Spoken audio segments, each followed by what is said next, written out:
We've been stalking salmon since the time of Darwin. How far do we go to manufacture wildness? It's not working. The people want it to be wild. And that's what we're fighting for.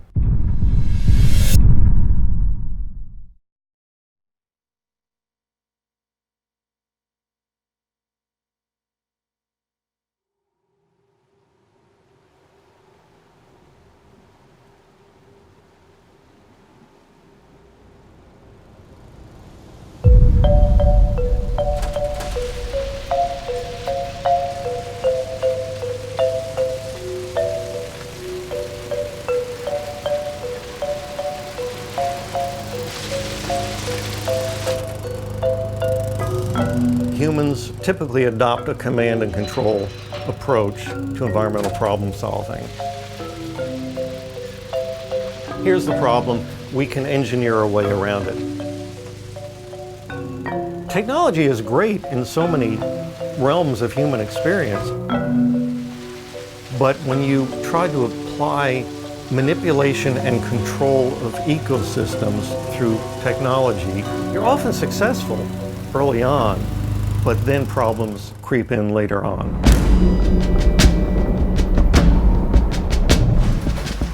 One of the things that our modern society has done is to industrialize all the living things around us.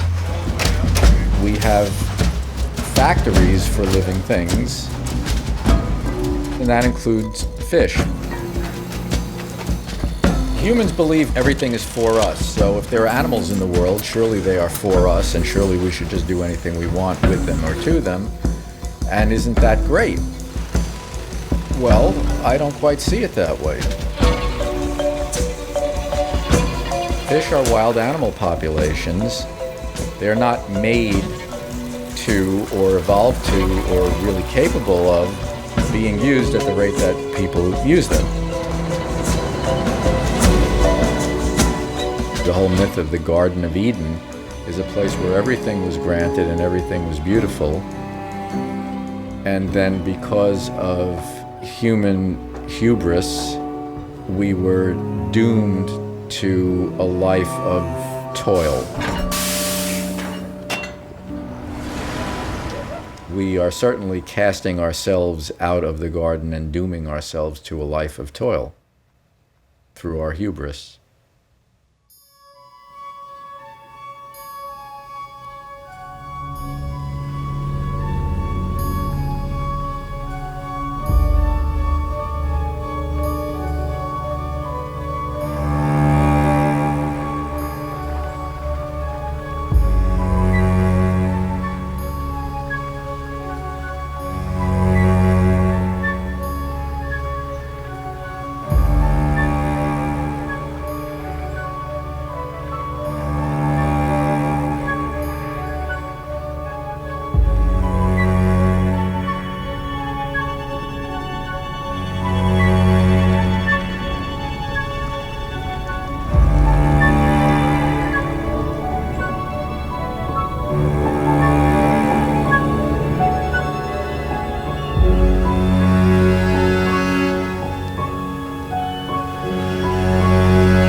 This is a king salmon, but we refer to them as a Chinook salmon, which is their more formal name.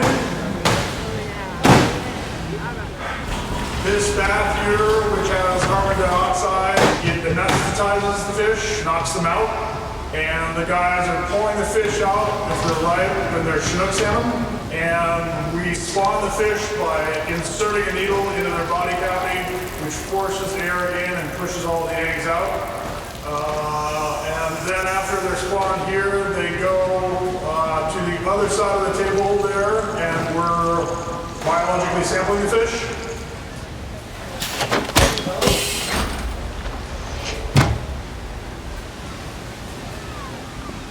Would you like to touch one?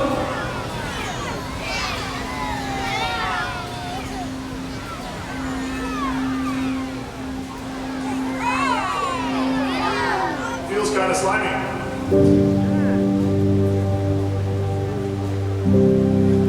Coleman National Fish Hatchery is a mitigation hatchery. We're here because of Shasta Dam being built in 1942. So the purpose of Coleman National Fish Hatchery is to mitigate for the loss of habitat due to Shasta Dam. The creation of the dam prevented about 180 miles of river access for the salmon. So here at Coleman National Fish Hatchery, we raise fall Chinook salmon, late fall Chinook salmon, and steelhead. Our production goal here is 12 million. So we released 12 million and we're trying to get a 1% return. We would like 120,000 fish return. 90,000 of that would be caught in the ocean and in river sport fishery. 20,000 back to the hatchery, and then 10,000 back to Battle Creek.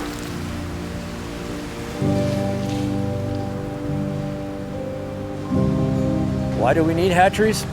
Well, I think, population's going up. Water's a concern, and so if you still would like to see salmon, I think you're going to need to have hatcheries, unfortunately. It would be nice to think that there would be enough water and environment to support salmon populations, but without hatcheries, I don't think that would be a reality. This is the Baker River Dam, 265 feet high, which stops millions of salmon from returning to their spawning grounds above the dam without help. So the United States Bureau of Fisheries has stepped in and saved the day by providing a free ride upstream. It's the only way the salmon can be saved from dashing themselves to pieces against the stonework far below. Humans have always thought themselves as superior to nature. It's got us into a lot of trouble.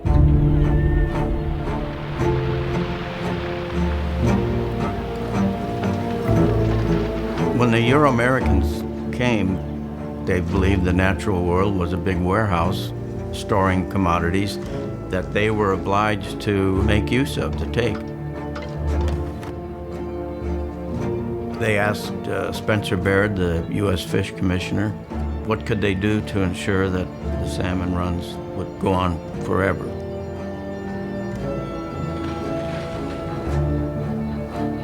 Baird told them, you're not going to be able to protect the habitat through regulations because they'd be unenforceable.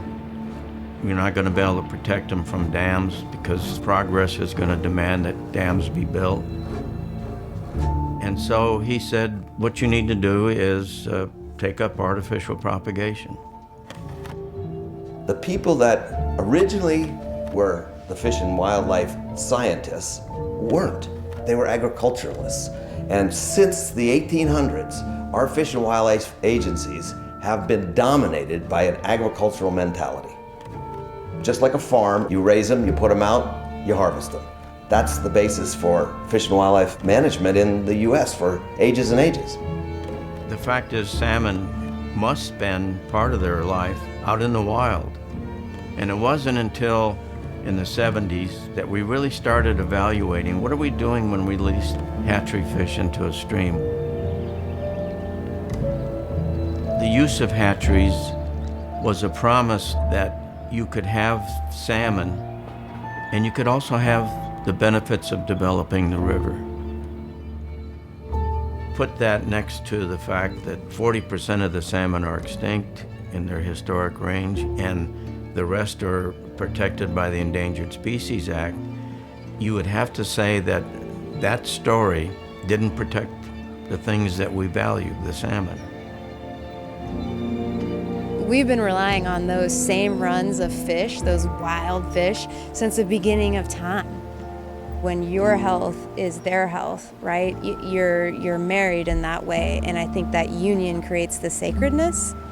To have that relationship with a single species is real special. You think about like the Sioux people and the buffalo back in the day before everything was colonized. But that relationship, unfortunately, was severed. If we let these runs go, then they are gone. And I do not think that we, as people who are on this planet now, should be okay with allowing salmon to go extinct on our watch.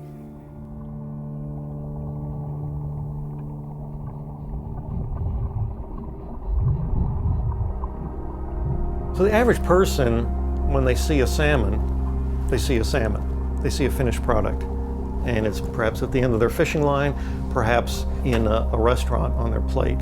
But they don't see the complexity of things that went into making that salmon.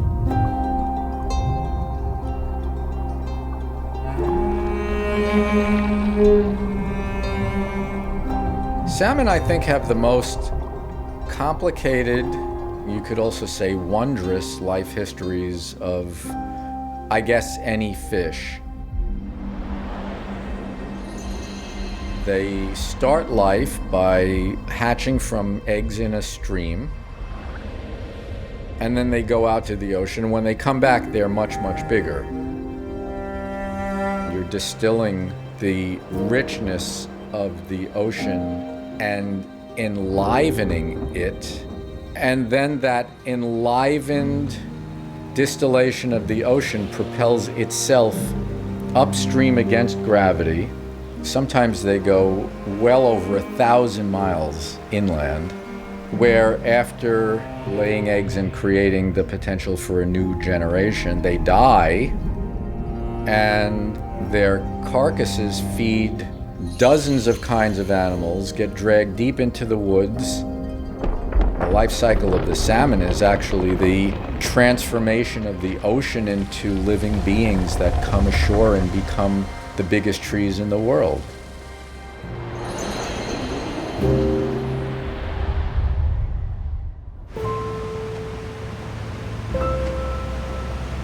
Wild salmon represent something that is really important to us as human beings. You have Native American cultures here that have evolved with the fish for 11,000 years. You have, families like mine that fish for salmon and eat salmon and think about salmon. And then I think because this is the age of human impact, that where there are wild salmon, I think it represents our faith in Mother Nature, that we allowed that to happen.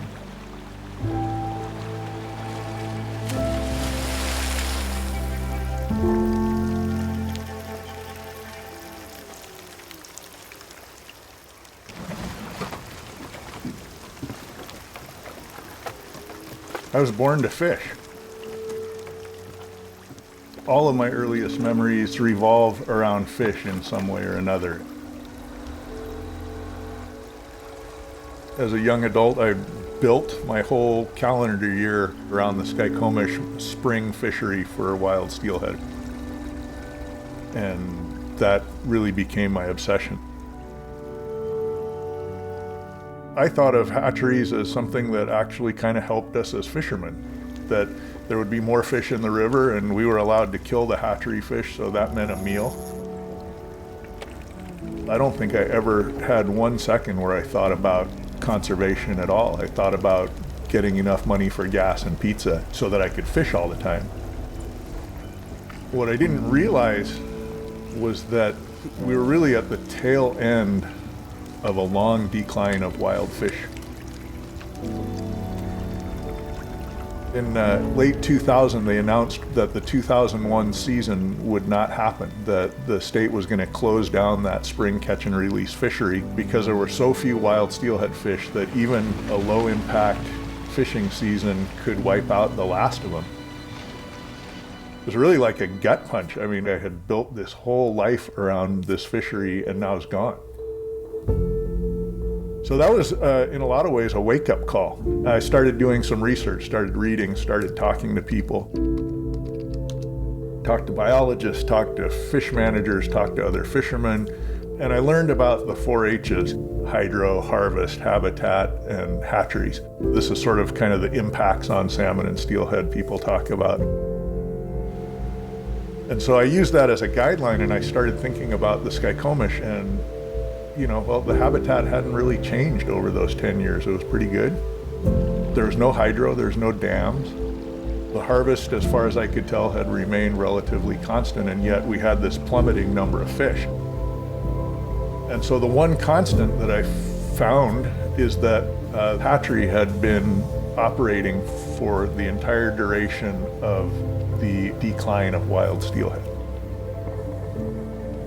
I think that was what started kind of my focus on learning more about the role that hatcheries play in the decline of not just fishing opportunities, but of wild fish populations, period.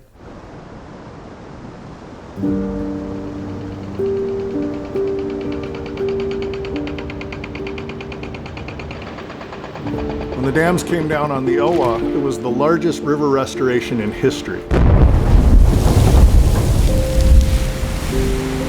We spent more than $320 million to recover wild salmon. But instead of letting them recolonize the river naturally the way they've evolved to do for millions of years, we spent $17 million to build a brand new hatchery. So now we're operating not just 1, but 2 hatcheries on a river that was restored for the benefit of wild salmon. And we missed this huge opportunity to allow the river to return to being truly wild.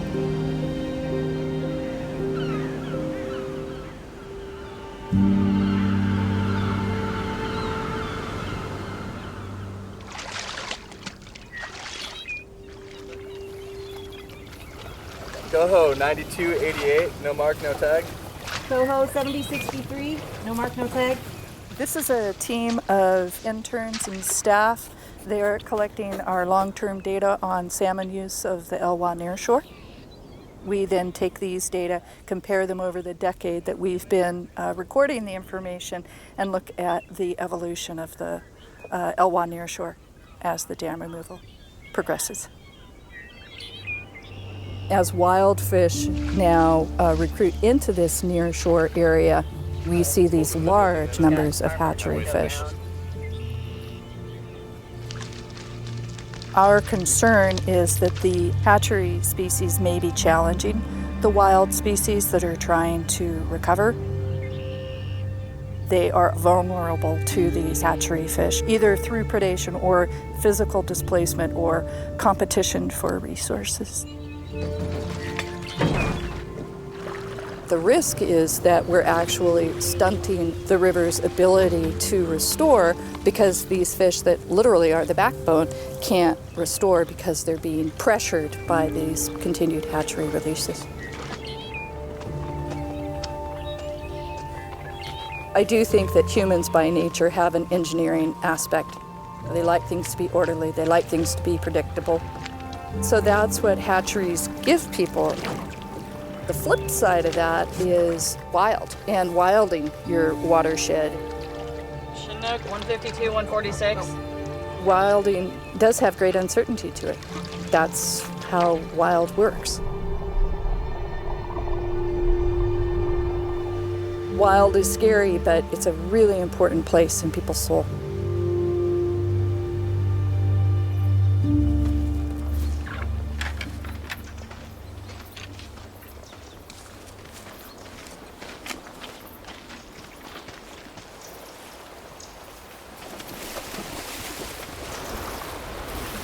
Did you guys see how we walked when we were walking up here? We were walking along the trees.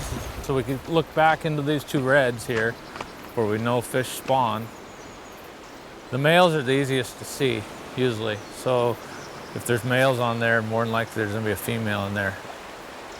And then we'll sit there and concentrate because the females are really hard to see. They're like transparent half the time. She's moving up. She's straight between us. Yep. You see the tail? Yep, moving up. She's digging. Oh yeah, she's digging right there. Try it. It's going to be pretty deep.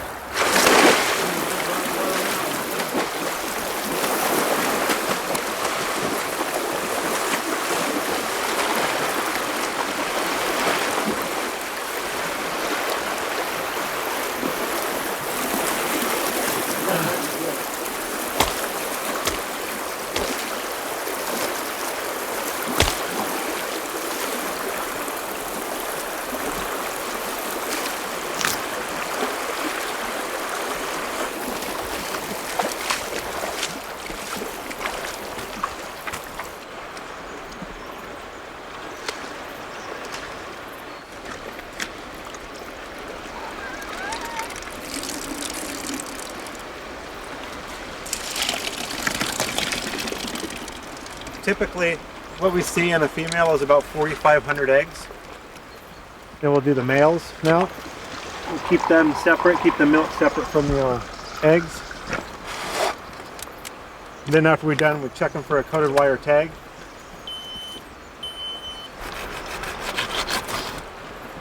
This is the part that has the coated wire tag embedded in the head, and that would have information on the fish.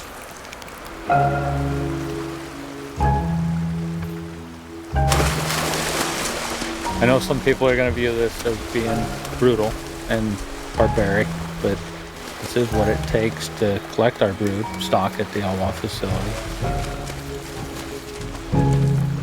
It's a tool. We're a tool to help recover this stock.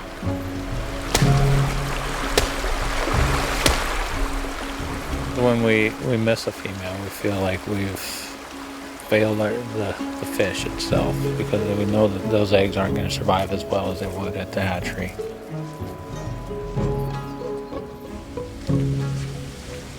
We brought the eggs in from the cooler, lay the buckets on the floor, and then divide the females for how many males we have, and put the milk in there, mix it, let it sit for 30 seconds, mix them again, and then let them sit for another 30 seconds.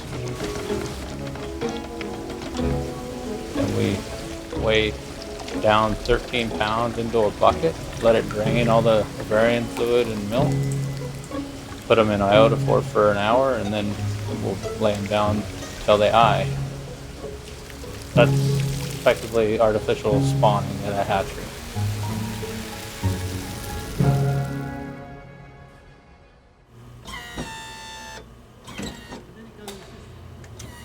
There's been a lot of effort over the last several decades cataloging all of the genetic variation in populations of salmon and their cousins trout. Salmon have developed an incredible amount of diversity that allows them to be particularly successful in the stream in which they were born. A huge river system will have huge salmon. Some of them used to run up to 100 pounds in the biggest rivers that had the most challenging falls that they had to jump over. And then little coastal streams, they had mostly smaller ones, even though it was the same species, but they were genetically totally different. Even in one river, where you have one species of a certain size, you may have the fall run and the spring run of that species. And those fish are completely different. They don't interact or interbreed at all. We've been stocking salmon since the time of Darwin. When we first discovered how to take eggs and take milk and combine them, hatch fish, put them back into fresh water, we literally knew nothing of evolutionary ecology. We would have been flying blind. We now know that taking wild fish and exposing them to a hatchery environment, breeding them, hatching them, rearing them for any amount of time really, changes the genetic makeup. Fish are very complex critters that have evolved in Mother Nature over thousands of years, and there's things that happen at hatcheries that don't put them through those pressures that they face out in Mother Nature that makes them so they're a fit fish. What happens is you create a genetically inferior fish at the hatchery through all the domestication, and then those fish go spawn with fish in the wild, and that actually can degrade the genetics of the fish in the wild, so they're not as fit either. What we do with Fish hatcheries is the same thing as growing a chicken. Economically, it makes more sense to put a bazillion chickens in one place, and it produces a really inferior chicken. You know, if nature can produce X number of fish in a river, let's dump more young fish in there. And it's absolutely wrong. It's not increasing our number of wild fish. It's eventually going to extirpate all fish. Life diversifies in order to survive, and humans do the opposite. We simplify in order to make things easier for ourselves. And by imposing simplification on a world that has taken millions of years to so wondrously diversify is a violent act on life itself.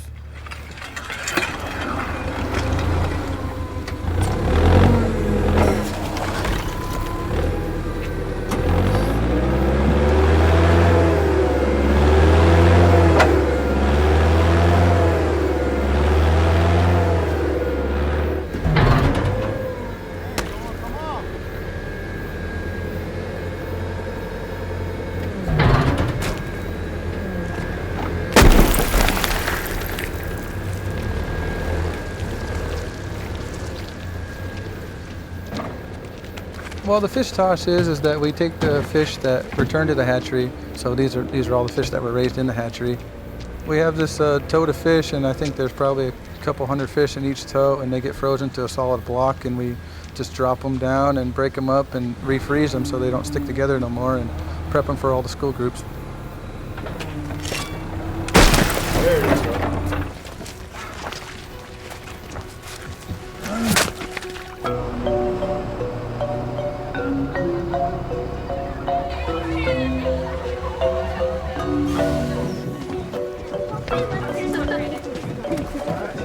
Say good morning to Sheila and Emily. Good morning. We talked about the 5 reasons why we're doing this a little bit ago. Does anybody remember? Can we get those? Yeah. The trees. The trees. What about the trees? The trees need the nutrients. The nutrients, right? So we partner with the Nisqually Indian tribe who provides the carcasses from their hatchery program, which used to be considered a waste product. They're actually full of marine-derived nutrients because when they leave the river system, they're about yay big. When they come back, they're just carrying so much goodness from the ocean. So we teach this concept to the students. The Chinook and steelhead in this watershed are threatened species, so we inspire them to take action by getting these carcasses back into the upper watershed, which is actually very nutrient poor.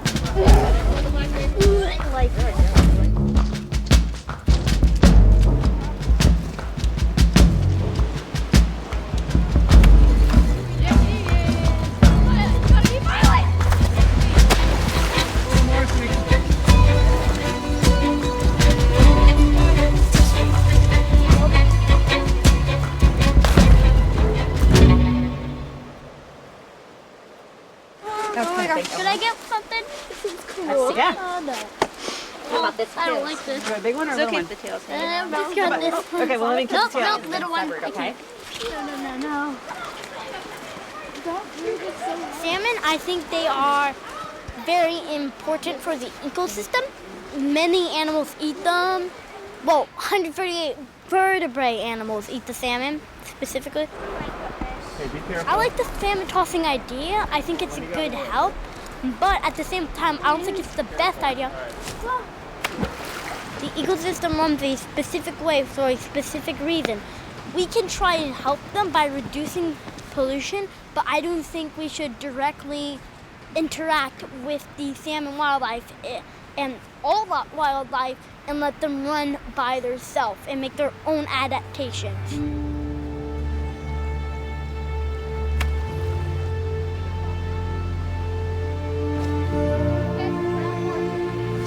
The conversation is, are there any wild salmon left? Show me a wild salmon. Show me, an abundant number coming back of wild salmon. And we just don't see it here in the Nisqually. As much as I'd rather have wild salmon, our hatchery salmon are important to us continuing our culture and our traditions. For us, this is our church. This is our medicine here, being on this river.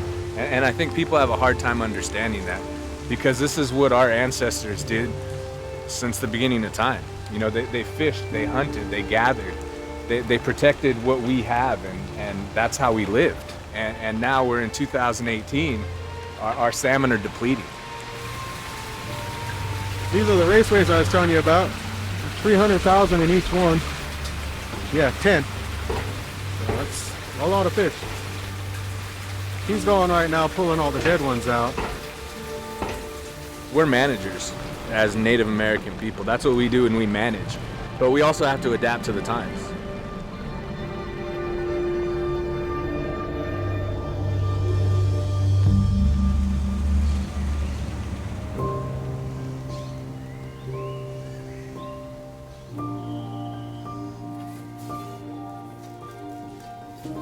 People have a tendency to get enamored with what they wish was instead of what is. There's a certain segment of the people in this area that want to blame hatchery fish for the decline of wild fish. The biggest problem is too many people, and salmon and humans don't coexist real well. We're going to build our houses along the rivers you need. We're going to build our towns in the estuaries you need. We're going to log the forests you need. We're going to take our drinking water out of the river you need. We made that deal a long time ago. We made the compromise already. And by saying that you don't need hatcheries to provide some sort of fishable abundance, you're saying you're going back on that deal.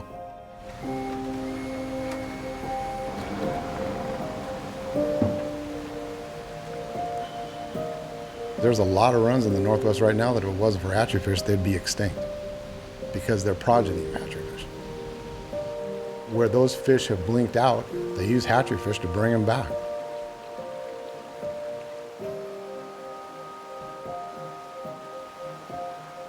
I would like to see us make hatchery fish as much like wild fish as possible. I'd like to see us make them do as little harm to wild fish as possible. And I'd like to replace habitat, replace culverts, do everything you can to reduce the human footprint on salmon habitat and make sure that hatchery and wild fish both are here forever.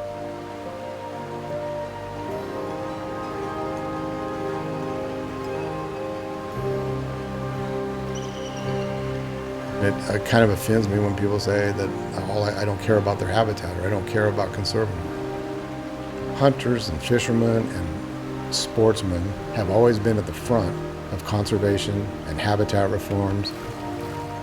If there's a problem, we notice it and we like to address it, not just whine about it.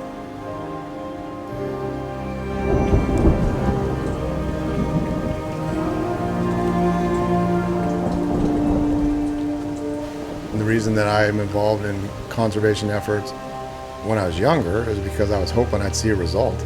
But as I get older, I'm starting to think that's less and less likely because, again, we don't seem to, as a society, be willing to address the real issues. Nature's gone. You're viewing this through some Disneyland idea that we can still do all this bad stuff and recover salmon. Nope.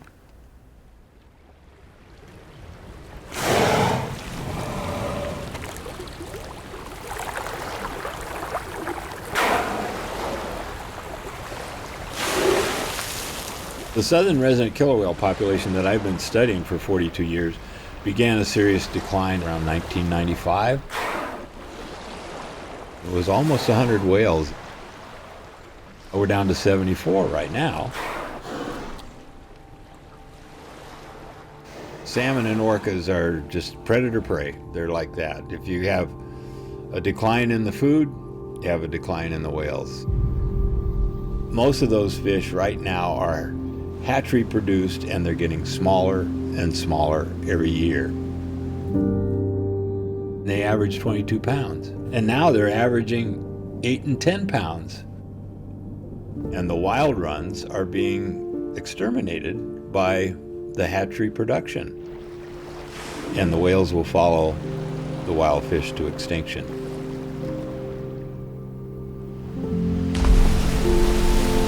The icon of the Northwest is starving. A mother orca whose calf died after birth is still carrying her baby 17 days later. Researchers say that they're now concerned for the mother's health.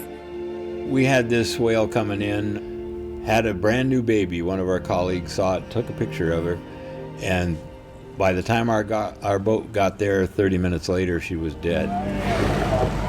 And the mother started pushing the dead calf around.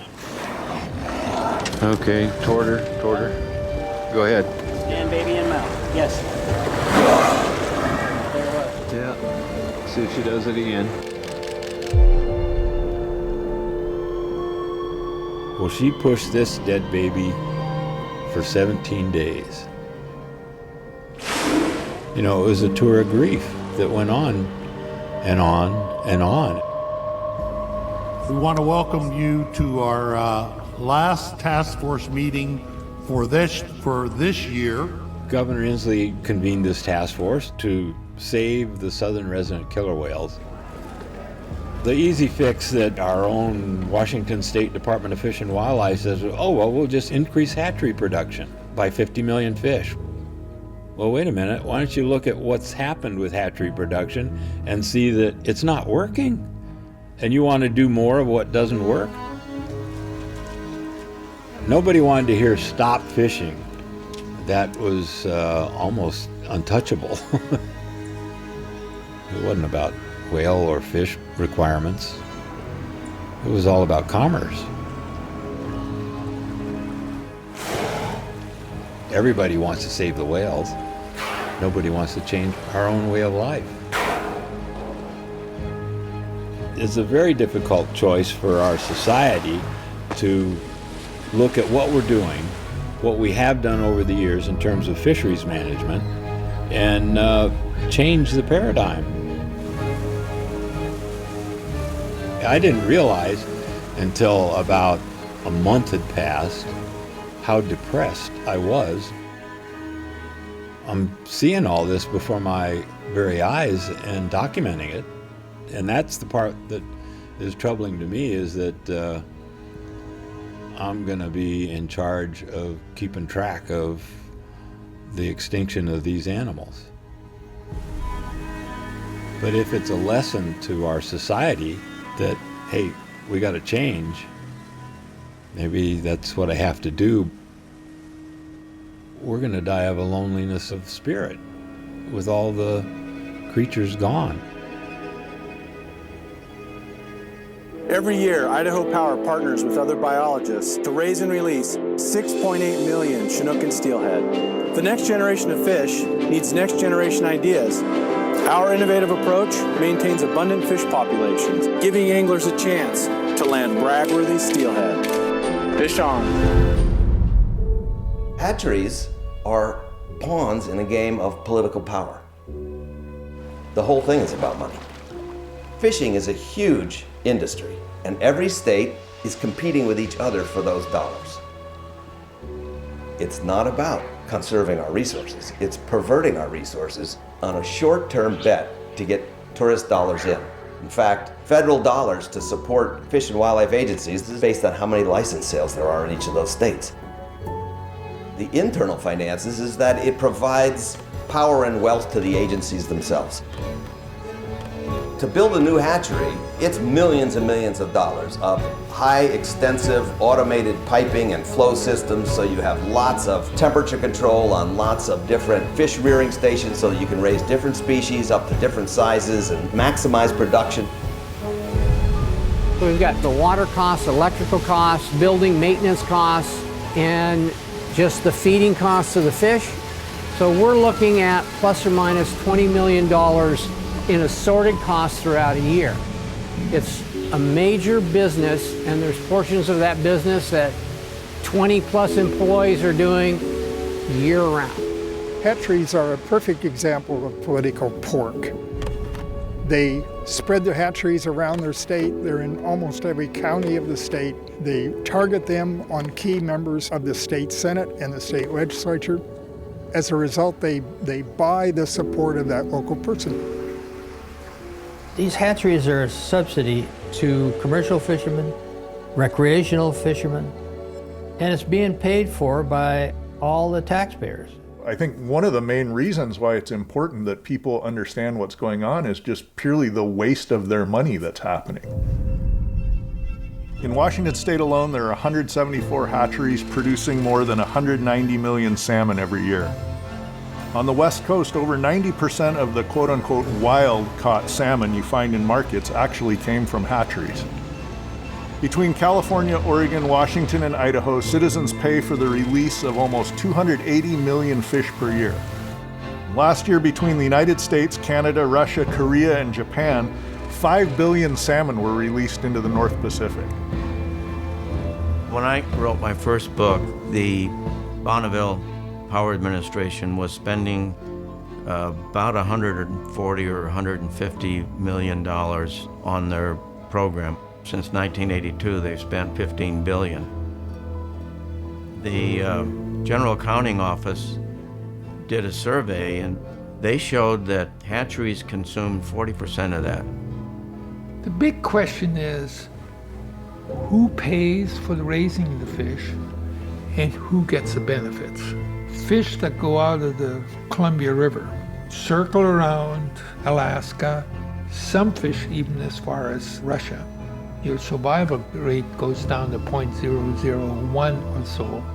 Some of those fish, we figured, cost over $1,000. The Eniat hatchery on the Upper Columbia was producing spring Chinook salmon that were costing $68,031 per harvested fish. State and federal agencies plant more than 100 million rainbow trout in waters across the United States every year. In some of our most protected wilderness areas, places high in the mountains where you're not even allowed to ride a mountain bike or pick a wildflower, taxpayers spend money every year to drop millions of non-native fish by airplane or helicopter just so visitors have something to catch.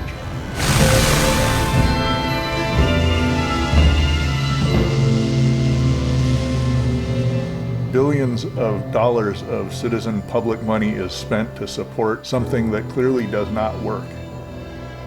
We're on a path to where there eventually will be no fish, and we will have spent billions of dollars to get to that point.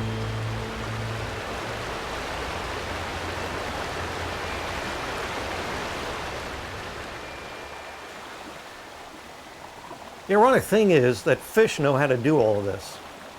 They know how to live in those environments. They know how to reproduce.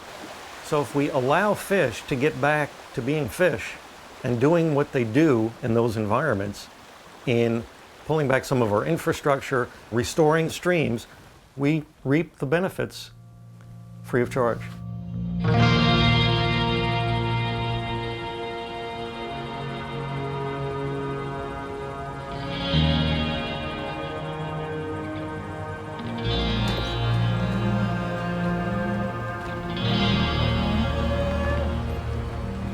The concept in the earliest days of settlement in the West was that it was a God-given right to take from it what we could. Times change, needs change, understanding of our place in the universe changes, and the world's becoming a smaller and more crowded place. But this understanding that we have to take care of the land, that it's not infinite, it won't continue to produce and provide for us unless we look at it and manage it responsibly. That is a relatively new concept. Managing our water resources is important in our agricultural pursuits, but also this water has tremendous values to this fishery. And this fishery is one of the great fisheries in the world, and our local economy is based on that.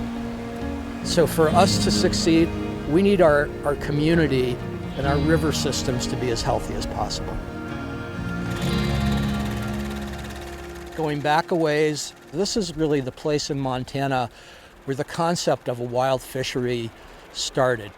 There were hatchery-raised fish that were put in here based on the idea that the more fish we had in the river, the more fish would be caught by fishermen, the better our economy would be. Then lo and behold, they discovered something very surprising. We're doing estimates now in the Madison, and we're seeing a lot of young brown trout in the lower river, but the next year they would be gone. One of the first things I kept seeing is we've stocked the best waters. The waters that had the best fisheries were the ones where we were putting catchables. I proposed a study. Leave Norris alone, don't stock it. We'll take Varney, not stock it, and take Odell Creek, which has never been stocked. Let's stock it and see what happens. The first year that we didn't stock Varney, the upper river, the population of brown trout doubled. And of course, when we stocked Odell Creek, the population halved. We didn't know we were doing damage. We figured, well, there's 2 out there and we put 2 more in. We've got 4 fish now and that's better than 2 fish. Well, that's not the math that works in reality. Once that information became available through the Madison Odell studies, that maybe our dollars were being lousily spent. In fact, we were destroying what we're trying to protect. Well, they said any waters that had self-sustaining trout populations could not be stocked, period. And it came policy.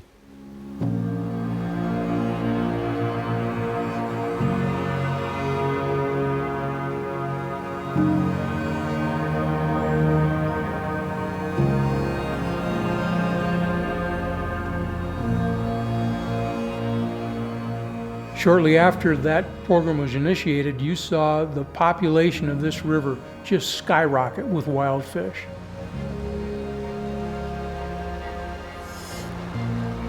We started our fly shop in 1979, a few years after the hatchery program was absolved on the Madison River.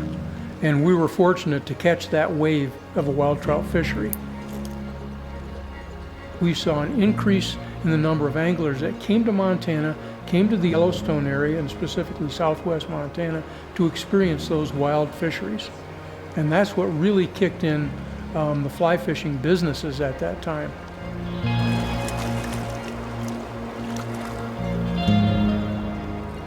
People are more attuned to a healthy river because they see what's happened here.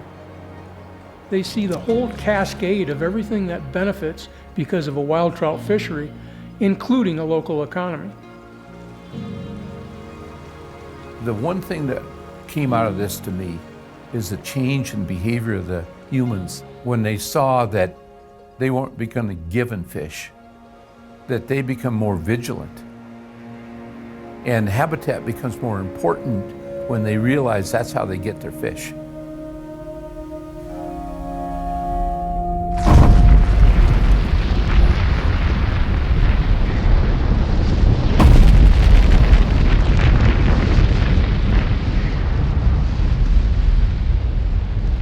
As most of you already know, we had a major eruption occurring at 8:32 approximately this morning on Mount St. Helens. It does appear that the northwest flank of the mountain seems to be gone. When Mount St. Helens erupted in 1981, it was a massive explosion. It tore off about 1/3 the top of the mountain. Most of that effluent went down the Toutle River Basin. Look at this, it doesn't even look like the same country. I can't believe I've camped up in this area. It doesn't look like any place I've ever been before. The consequences at the river were startling. The upper canyon of Toutle was totally devegetated. There were chasms of volcanic effluent. Anything living in the stream was virtually destroyed.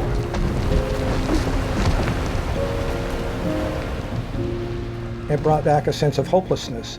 At that point, there was the feeling that evolution and recolonization of rivers may take tens of thousands of years. As a result, that meant that no more hatchery fish were put into it. What became evident in the Toutle River system is that the steelhead in particular came back above what they were prior to the eruption 5 years later. By 7 years later, they more than doubled. So those first years of the Toutle River were a prime example of what wild fish can actually do in the most absolute adverse conditions if they are not constrained by having to intermix with hatchery populations. Unfortunately, as the Toutle River began to show that it can produce fish, back we went to the hatchery programs again. Hatchery numbers went up, wild fish went down. Same old story. Loss of faith in nature is the problem. Nature knows how to make fish work. the best thing that we as human beings can do, and that the salmon and steelhead ask of us, just get out of our way. Salmon famously have to fight their way upstream to spawn, but thanks to hydroelectric dams, that's become increasingly difficult. But don't worry, because as we found out recently, America is on it. I'm Ben Tracy in Washington State, where we're going to introduce you to a pretty sweet piece of technology known as the salmon cannon.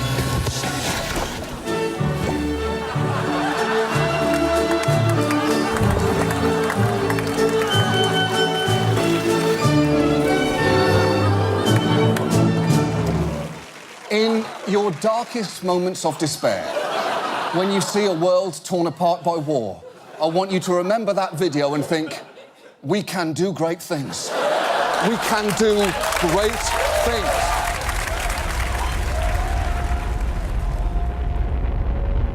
Humans believe we can do anything and everything all the time. And that can-do spirit has gotten us far and made a lot of changes in the world, certainly made a lot of us able to continue living at gigantic population densities. But it has its limits, and we don't understand anything about those limits. An example of a good myth is Icarus. Icarus was a tinkerer, and he wanted to free himself from the bounds of Earth and gravity. He wanted to fly. So he made wings of wax, and he flew. Because he didn't sense any limits, he flew too close to the sun. The sun melted his wings, and he came crashing down to Earth. So the greater truth in that is beware of hubris, exercise some humility, and be careful when you're tinkering.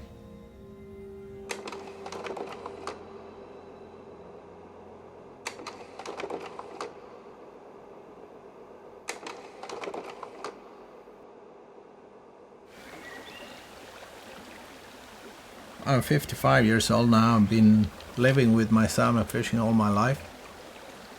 I try to follow my heart. I mean, I'm not rich in money, but I've had 6,000 days on salmon rivers all around the world, which makes me rich in a different way. The salmon fishing in Norway is central to all the small towns that are located on a river, and in the old days, the salmon used to be the thing that was feeding the people. It's special to Norway. Now it's also special in the other way, because the second biggest industry is this fish farming thing that is now, it's threatening to kill what's the original fish.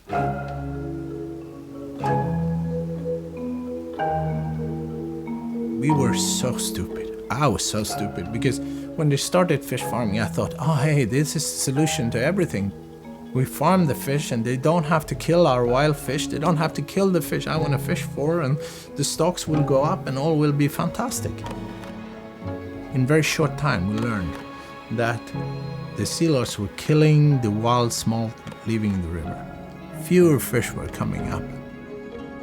You know, they say that one of these farms out here, they produce as much shit than the whole town of Oslo, and they just leave it in the fjord. When it's polluted enough, you move to another location, and you can pollute another place.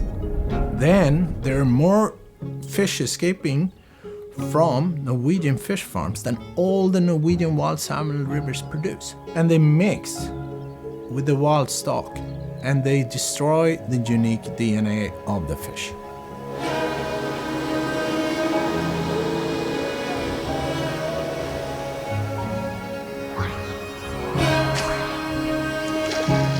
Alta's got the biggest Atlantic salmon in the world. There are more 50-pounders caught here than anywhere else. There's quite a big difference on the river that I see today. The DNA on the Alta salmon is not like it was before. I see no difference between a fish farm and a hatchery fish because of gene pollution. You get escapees from these fish farms. Sometimes millions of fish escape. And then they breed with wild fish, dumbing down the genes. We're reversing Natural selection. We're devolving these fish.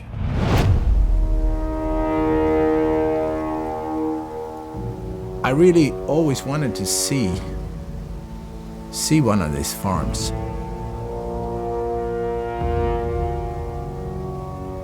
We got into our wetsuits, then we jumped into the sea, and we sneaked up to one of these farms.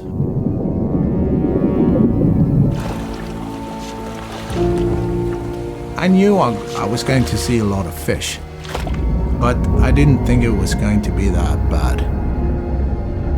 It was so full of sick fish. They had fungus, they looked like S's. They were wounds big as my hand. Nobody should eat this. You show this to the moms that want to feed their kids with this.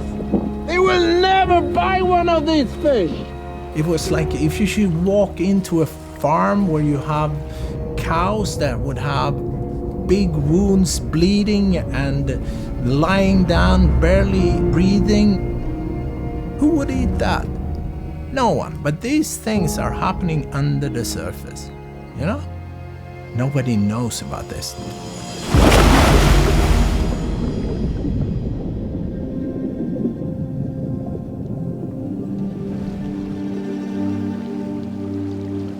The thing is, we lost one thing here, and we lost the respect for the ecosystem. We're the guys that should protect the rivers, protect them from all kinds of farms and hatcheries and all this. My responsibility is not to feed the people in the world, okay? If I have a responsibility, it is to say when I see things are wrong with what I like and what I love, and that's the rivers and salmon. Solution is there, and that is to get these into the closed tanks. If it will double the price of salmon, it's worth it. What's the price of an ecosystem? What's it worth? Scouted on one, what is your emergency? My husband and I are on our boat in Secret Harbor, and the middle fish pen is breaking apart. It's huge, and the whole thing is buckling. There's a forklift that looks like it's about ready to go in the water. It's pretty dramatic to me. Well, what just happened was that there was a catastrophic failure. One of the net pens off of Cypress Island completely imploded. The fish that escaped are Atlantic salmon. They're not Pacific salmon. We're talking 305,000 exotic species are now polluting Puget Sound. These fish are going to be entering into our rivers, competing with our wild fish in the spawning grounds, competing with them for food, bringing diseases and parasites and viruses to these wild fish, and it's a disaster.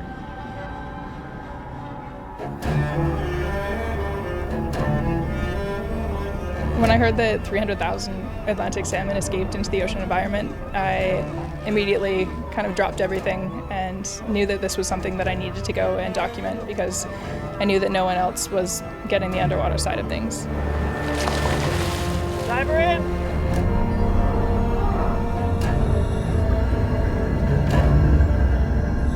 I didn't expect to see the level of destruction that I saw. The pens were totally split open and completely destroyed. There were holes all through them that the Atlantic salmon had escaped from, and there was a few fish left gasping, caught in the nets. But other than that, the fish were gone into the marine environment and clearly unaccounted for.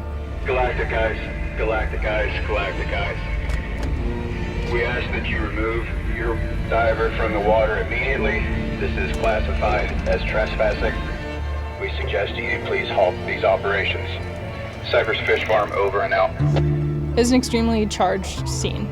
It seems like it's a big secret what's going on under there, and the last thing that these companies want is people to go under and actually see what's going on, because then these stories that they're telling the public, it's so easy to poke holes in them when you get footage of what's actually going on the farms. The concept of an emergency response plan it's a bit humorous. It's basically tell the commercial fishers and the recreational fishers to go out and fish, because now we have more fish for you. It's like telling the people when the Exxon Valdez spilled, free oil, go collect it.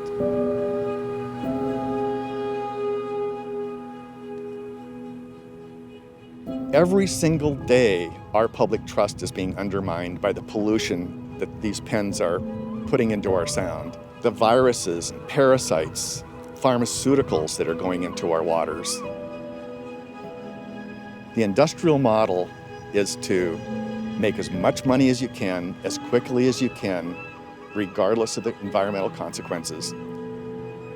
What we're seeing today, what we've seen over the last couple of days, are those environmental consequences coming home.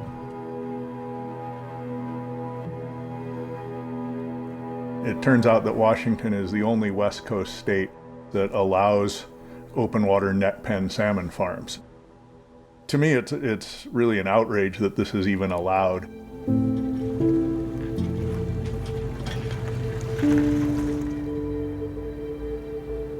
You know, I think anybody who's concerned with the state of the environment and our planet thinks about the future, and especially if you have children.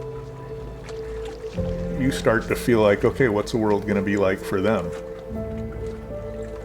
It feels really important to me that they participate in protecting their own future.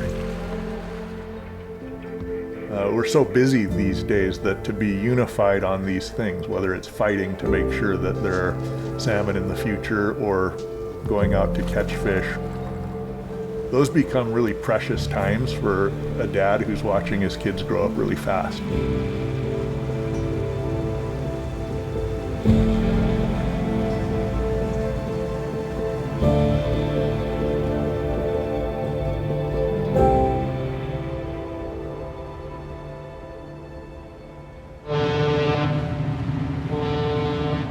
We thought we'd go out there with a few boats and wave some signs around and protest it. But it turned out that people from all walks of life that use the sound or enjoy living near the sound, a healthy sound, were also outraged. The Suquamish tribe was there to protest. There were commercial fishermen there. There was a whole fleet of kayaks. There was a lot of sport fishing boats. I mean, there was even a guy on a jet ski carrying a sign around.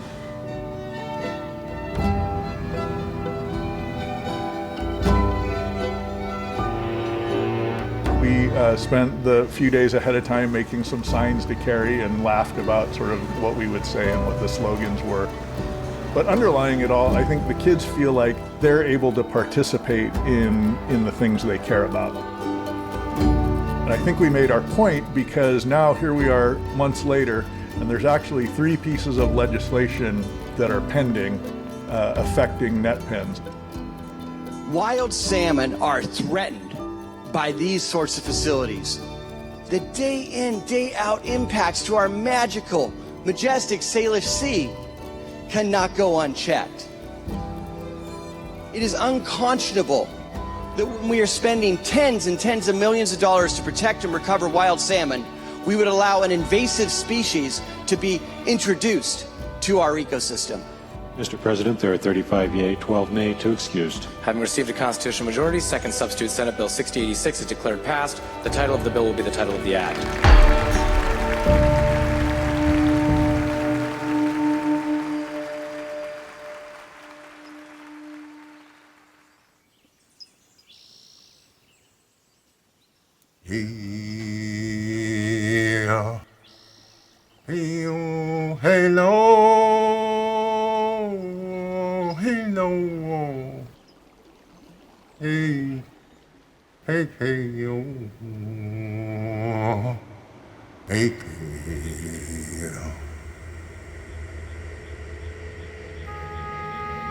The Yurok belief is that we have been here since the beginning of time.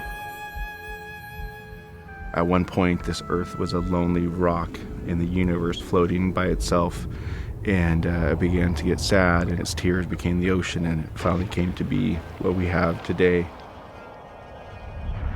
the Wage, the spirit people, started creating this world. And one of the things they had done was made a relationship between us and the salmon. The salmon were put here so they could sustain us, and that we would always have a food source, and that way we would always live and we would always be prosperous. We also have a story of if we don't take care of this world and there are no more salmon, then there will be no more need for Yurok people. The 2002 fish kill was really the canary in the coal mine. It was a low water year, but ag got their water. If you divert that much water and flows get so low on the Klamath, you will have some kind of major fish disease outbreak. And that's exactly what happened.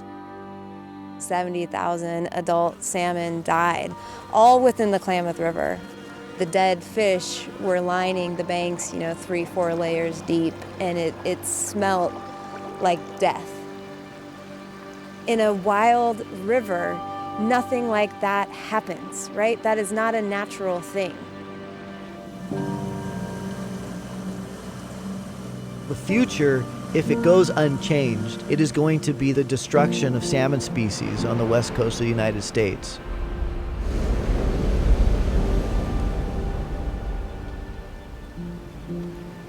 The tribe voted not to have a commercial salmon season this year because of the low projected numbers.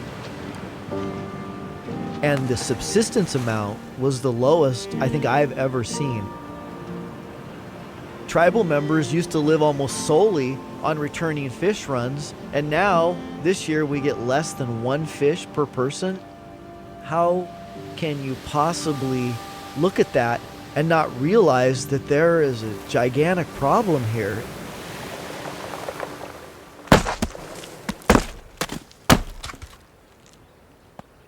These reductions of the salmon runs, the big picture is they're affecting our health.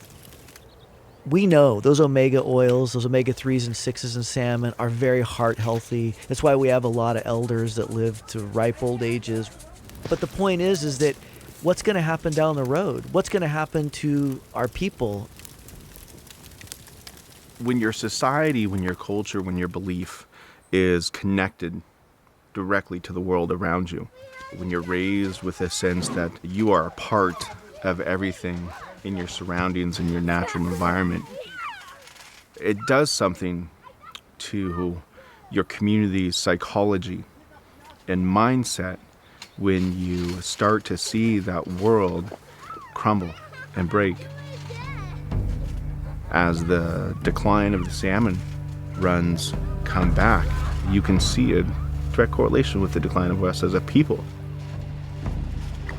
It's just a disruption of the whole sort of cycle of the tribe and what we do as a people, because that fishing isn't there. And I think when that happens, then all of us feel pain. It's like we grieve for that. A lot of times when you're grieving or when you're, hurting over something, you turn to drug and alcohol. And so we're seeing spikes in drug and alcohol rates. There's an opioid crisis on the reservation right now. There's a suicide crisis on the reservation right now. All of these things are connected in part because when you take away the river, you take away the fishery, you take away that core component of who we are as a people, and then it kind of falls apart and people start getting in trouble. That's where we are now, and that's why you have all those other sort of issues arising in our community.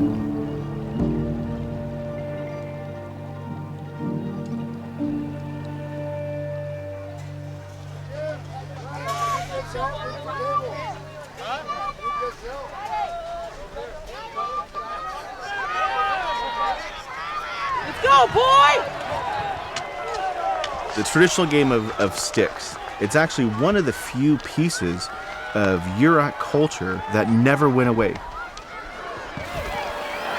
You have a stick and you have a tossel. Take the tossel and make it go through the goal. And you do that any way you can.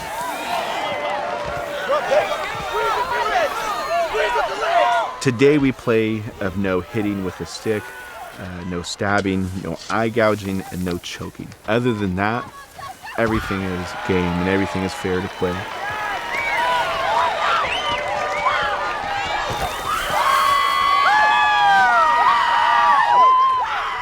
If you can take it and you can give it out a little bit, you get to play.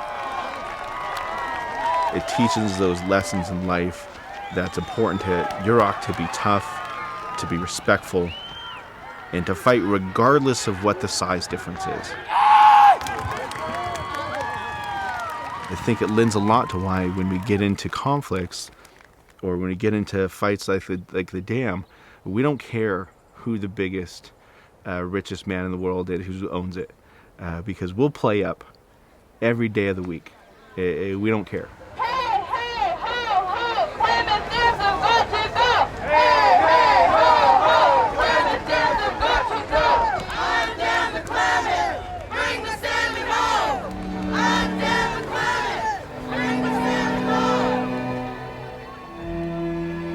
We all kind of came back together and decided that this was when we were going to fight. The FERC license for the dams expired. There was this opportunity to pursue dam removal, and so that's where the fight went. Federal, state, and local lawmakers has come up with a way to do what Congress could not. Get the water and the fish in the Klamath River flowing freely again. We're starting to get it right after so many years of getting it wrong. This is the crown jewel of salmon country. This is it right here. The people want it to be wild. They want it to be what it was before the dams, before colonization, before agriculture. The work that the tribe is doing is to redirect the energy to a place where we're focusing on that comprehensive restoration to get the wild runs back, as opposed to agreeing to some kind of short-lived political compromise like the hatchery ideas that really just put Band-Aids on, gaping wounds. The approach is we're here forever and we want those wild salmon to be here forever, and that's what we're planning for and that's what we're working on. Having a wild river, having the wild salmon, it puts the community back together and it gives them purpose. And it allows us to fulfill that initial promise that we made to the Creator, right? About taking care of this river and living in a balance with us. And when you do that as a people, you feel good. That's like the ultimate self-determination, that's the ultimate sovereignty, is to be able to live in a way that is consistent with your own cultural values. And that's what we're fighting for.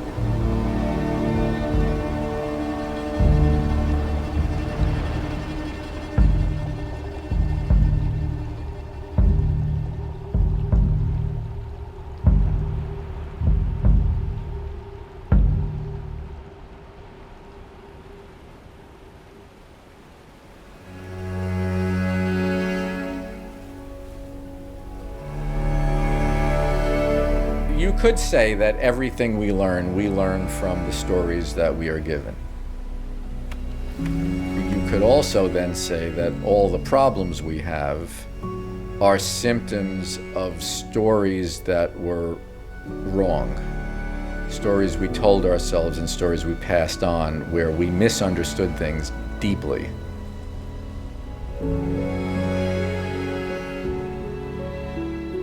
If hatcheries were successful and were addressing the situation, we wouldn't be having this discussion today.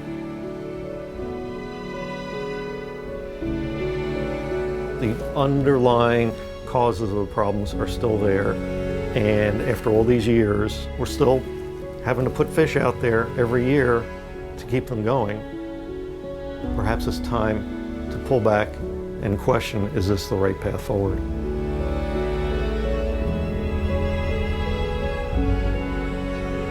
How far do we go to manufacture wildness before we realize what we're really doing and think about alternative approaches like protecting and restoring wild things.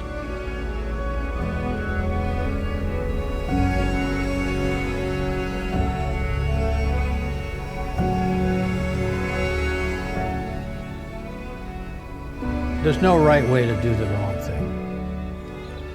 The right thing is to work on our rivers that we've destroyed and turned into sewers and dammed up, and fix that so that we have wild fish.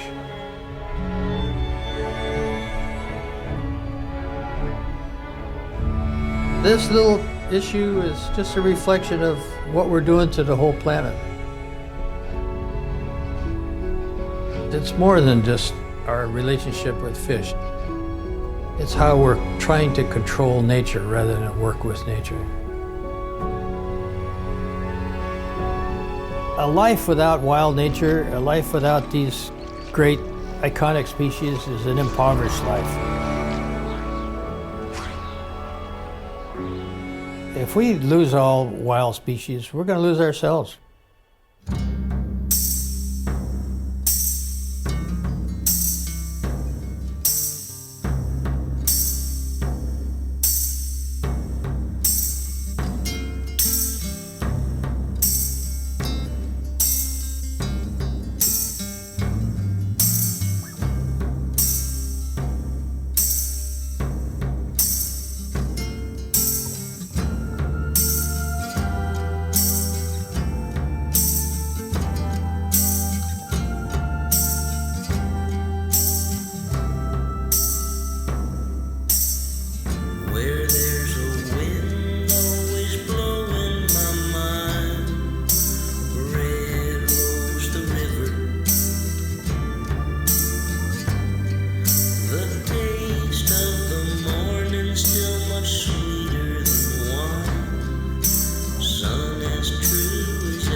May not be getting any younger, but my Lord, I'm feeling so alive.